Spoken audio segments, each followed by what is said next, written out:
హైదరాబాద్లో రేవంత్ రెడ్డి అధ్యక్షతన కాంగ్రెస్ పార్టీ ఎమ్మెల్యేలతో సమావేశమయ్యారు. ఈ సమావేశంలో స్థానిక సంస్థల ఎన్నికలు, ఎస్సీ వర్గీకరణ, కులగణన సర్వే, రాష్ట్ర బడ్జెట్, రాజకీయ పరిస్థితులు, పార్టీ భవిష్యత్ వ్యూహాలపై కూడా ఈ భేటీలో చర్చిస్తున్నారు.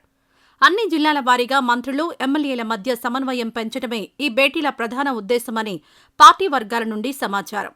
నియోజకవర్గ స్థాయిలో తలెత్తుతున్న విభేదాలను పరిష్కరించేందుకు ప్రభుత్వ పథకాలను సమర్థవంతంగా అమలు చేయడంపై పార్టీ దృష్టి పెట్టనుంది. కొంతమంది ఎమ్మెల్యేలు తమ నియోజకవర్గాలలో పనులు జరగడం లేదని అసంతృప్తి వ్యక్తం చేస్తున్నారు.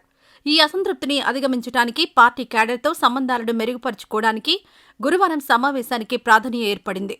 ఇది రాబోయే స్థానిక సంస్థల ఎన్నికలు, బడ్జెట్ సమావేశాలకు ప్రణాళికలు రూపొందించే అవకాశం కనిపిస్తోంది. ఇక ఈ సమావేశానికి జడ్చర్ల కాంగ్రెస్ ఎమ్మెల్యే అనిరుద్ రెడ్డి కూడా ఎంట్రీ ఇచ్చారు. రీసెంట్గా ఈ ఎమ్మెల్యే ఆధ్వర్యంలో కొంతమంది కలిసి రహస్య సమావేశం పెట్టుకున్నారు అంటూ ఆరోపణలు ఎదుర్కొంటున్నారు. అయితే కేవలం లంచ్ కోసం కలిశామని ఆయన చెప్పుకొచ్చారు. అయితే అనిరుద్ రెడ్డి టాప్ 2 మినిస్టర్గా చెప్పుకుంటున్న ఫైల్ మొత్తాన్ని ఈ సమావేశానికి తీసుకొచ్చారు.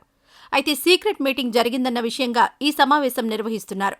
కానీ జనాల్లోకి నెగిటివ్గా వెళ్తుందన్న కారణంగా ఈ మీటింగ్ని సీఎల్పీ మీటింగ్ అజెండాగా మార్చారు. అయితే ఆ మంత్రితో పెట్టుకోవద్దు అంటూ ఎంత చెప్పినా అనిరుద్ మాత్రం తగ్గేదేలే అంటూ ఆయన ఫైల్ని తీసుకురావడం ఇప్పుడు సెన్సేషన్గా మారింది. ఇక ఈ మీటింగ్ సారాంశం ఏమవుతుందో చూడాలి.